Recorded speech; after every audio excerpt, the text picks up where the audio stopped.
Բարև ձեզ, այսօր կրկին ձեզ կներկայացնեմ բազմաթիվ տեղեկություններ, որոնց մասին դուք հաստատ չգիտեք։ Չինաստանում ստեղծել են արհեստական արև, որը 7 անգամ ավելի շոգ է, քան իրական արևը։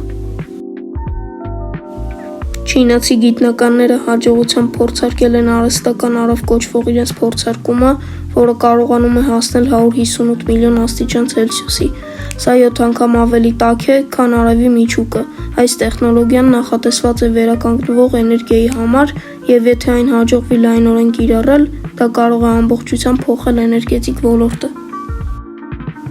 Հարավային Կորեայում ռոբոտները սկսել են աշխատել որպես դատավորներ։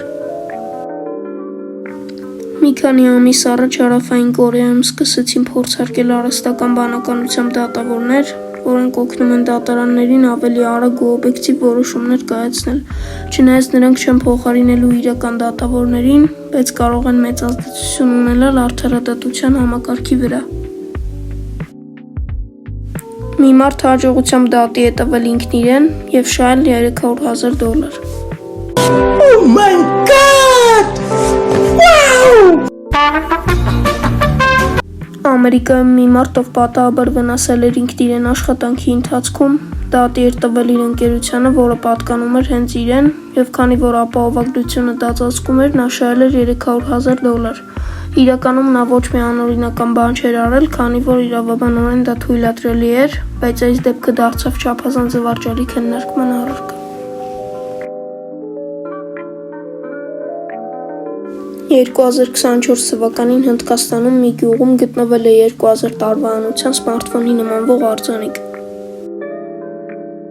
Պեղումների ժամանակ հայտնաբերվել է արձանիկ, որտեղ պատկերված է մի մարդ, որը կարծես ձեռքում սմարթֆոն է պահում։ Սա շատերին տարօրինակ թվաց եւ որոշ մարդիկ ենթադրեցին, որ դա ապացույց է ժամանակի ճանապարհորդության կամ ինչ-որ անհայտ տեխնոլոգիայի մասին, բայց գիտնականները դա բացատրեցին որպես պարզապես պատահական զուգադիպություն։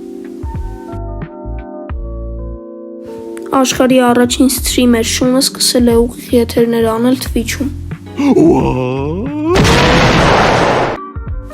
Մի տեր ԱՄՆ-ից հատուկ սարքավորում է ամրացրել իր շան վրա, որը թույլ է տալիս շանը խաղալ որոշակի պարզ խաղեր ու ուղիղ եթերներ անել։ Շունն արդեն ունի 100,000 հետևորդ եւ մարդիկ նույնիսկ նվիրատվություններ են անում, որպեսզի նա կարողանա բարելավել իր սարքավորումները։